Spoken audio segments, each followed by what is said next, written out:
नमस्कार दोस्तों, मेरा नाम है ललित चौधरी और आप देख रहे हैं द लोगो मंच। एसएसआर केस में जो लगभग 2 महीने से दीपेश सावंत फरार चल रहा था, आखिरकार पकड़ा गया है। सब कुछ बताऊंगा इस वीडियो में, बने रहिए हमारे साथ। और भी तो एसएसआर केस से रिलेटेड बहुत सारी अपडेट मैं आपको देने वाला हूं, वो बहुत ही ज्यादा इंपॉर्टेंट है। बहुत बड़े बड़े खुलासे हुए हैं।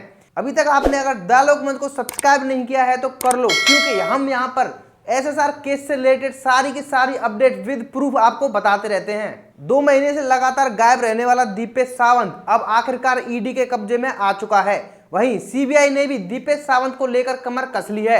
वो चाहती है कि दीपेश सावंत को सीबीआई के हवाले किया जाए पूछताछ के लिए, क्योंकि दीपेश सावंत लगातार 2 महीने से गायब चल रहा था। और जो दीपेश सावंत ही एकमात्र ऐसा व्यक्ति है जिसको सबसे ज्यादा डिटेल्स पता है एसएसआर केस की, क्योंकि रिया चक्रवर्ती ने ईडी को बताया कि सबसे पहले दीपेश सावंत ही सुशांत सिंह राजपूत के कमरे में पहुंचा था। ईडी लगातार दीपेश सावंत की खोज कर रही थी, उसका कुछ अता पता नहीं चल रहा था, लेकिन फाइनली दीपेश सावंत का पता चल गया और उसको ईडी में हाजिर होना ही पड़ा।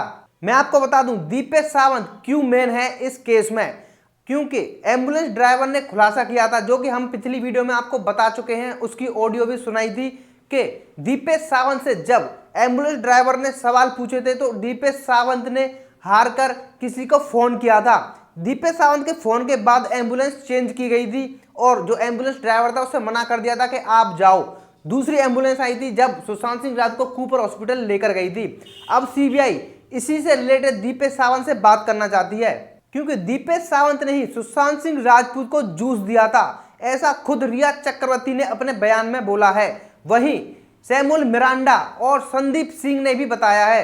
जैसा कि आपको पता ही है, दीपेश सावंत के अकाउंट से जो 22 लाख रुपए मिले थे वो भी सवालों के घेरे में है, क्योंकि रिया चक्रवर्ती लगातार सुशांत सिंह राजपूत के जो अकाउंट था उससे पैसे ट्रांसफर करवा रही थी, वो दूसरी कंपनियों में और दूसरे लोगों से करवा रही थी। और जो रिया के अकाउंट में पैसे मिले हैं वो डायरेक्ट सुशांत सिंह राजपूत के अकाउंट से ट्रांसफर नहीं किए गए, वो ऐसे ही कंपनी और दीपेश सावंत जैसे लोगों से किए गए हैं। अब हम आपको एक वीडियो दिखाते हैं जिसमें सुशांत सिंह राजपूत के जीजाजी और उनकी बहन एक नौकर से लगातार पूछ रही है कि बता किसके कहने पे पैसे ट्रांसफर किए। नाम बोलो। पैसे ट्रांसफर हुए? नाम बोलो। पैसे ट्रांसफर हुए? आज पैसे ट्रांसफर हुए पंकज को, जिसको हमने निकाला था। अच्छा, किससे पूछ रहे तू? अच्छा, कोई है यहाँ पे? नाम बोलो। नाम जल्दी जल्दी जल्दी 2 मिनट के अंदर नाम, अपना नाम लो, किसी और का नाम लो, जल्दी 2 मिनट जल्दी नाम लो। नाम, इसके अलावा कुछ नाम, सिर्फ नाम। किसके बोलने पे पैसे ट्रांसफर किए उसको, जिसको? सिर्फ नाम और कुछ नहीं। मैं जाने नहीं दूंगा बाहर पाएगा और यहाँ से। अरे मैं पुलिस बुला रही हूँ, तुम बात क्या कर रहे हो? वैसे भी नहीं जाने दूंगा। अब ये वीडियो कब की है उसकी पुष्टि तो नहीं हो पाई है, लेकिन इतना कंफर्म है कि सुशांत सिंह राजपूत के अकाउंट से पैसे ऐसे ही लोगों को ट्रांसफर किए जा रहे थे जो कि बाद में रिया को ट्रांसफर कर देते थे। वहीं सुशांत सिंह राजपूत के वकील ने भी एक बहुत बड़ा खुलासा किया है पोस्टमार्टम रिपोर्ट को लेके। सुशांत सिंह राजपूत के वकील ने बताया कि जब उन्हें पोस्टमार्टम दी गई, उन्होंने जब पूरी पोस्टमार्टम रिपोर्ट को देखा तो उसमें सुशांत सिंह राजपूत की डेथ का टाइम बिल्कुल भी मेंशन नहीं था। और जो वकील ने कहा है वो ये है, सुशांत सिंह राजपूत के वकील ने यह भी कहा कि कैसे पता लगेगा जब रिपोर्ट में टाइम का मेंशन ही नहीं है कि सुशांत सिंह राजपूत की डेथ कब हुई है, एक दिन पहले हुई है या फिर उसी रात हुई है या फिर सुबह को हुई है। वहीं एक और चौंकाने वाली न्यूज निकल के सामने आई है। मिस्ट्री बॉय बने हुए अभी तक के सैमुअल मिरांडा को लेकर रिया चक्रवर्ती और सैमुअल मिरांडा के बीच में लगातार व्हाट्सएप कॉल पर बात हो रही थी, व्हाट्सएप चैट हो रही थी। और मैं आपको बता दूं रिया चक्रवर्ती तुरंत ही इस व्हाट्सएप कॉल को और व्हाट्सएप चैट को डिलीट कर रही थी। ईडी ने सारी इंफॉर्मेशन निकाल ली है। इसके बाद में सैमुअल मिरांडा को बुलाया गया तो बहुत सारे खुलासे हुए हैं। सैमुअल मिरांडा ने बताया कि रिया चक्रवर्ती से जो बातचीत होती थी वो सुशांत सिंह के पैसों को लेकर नहीं होती थी। वहीं ईडी ने जब पता लगाया तो सैमुअल मिरांडा के अकाउंट से भी रिया चक्रवर्ती को कुछ पैसे ट्रांसफर किए गए थे। अपने ही बयानों में फंस चुका है सैमुअल मिरांडा। अब बात करते हैं संजय राउत की।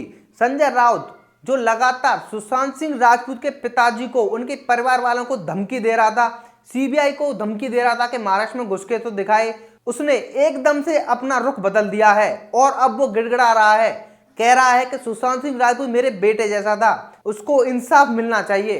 अब सबसे बड़ी बात यह है, गौर करने वाली बात यह है कि जैसे ही दीपेश सावंत ईडी के सामने पेश हुआ, संजय राउत ने अपने तेवर बदल दिए, क्योंकि दीपेश सावंत ने किसी बड़े आदमी को फोन किया था, जिसकी वजह से कूपर हॉस्पिटल से दोबारा एम्बुलेंस गई थी और सुशांत सिंह राजपूत को बॉडी को चेंज किया गया था। अब सोचने वाली बात यह है कि एक मामूली सा नौकर ऐसे किस व्यक्ति को फोन कर सकता है जिसके एक कहने पे एम्बुलेंस चेंज हो जाए, कूपर हॉस्पिटल बिल्कुल की बिल्कुल मतलब सामने आ जाए, जो वो व्यक्ति बोल रहा है कूपर हॉस्पिटल वैसा ही कर रहा है।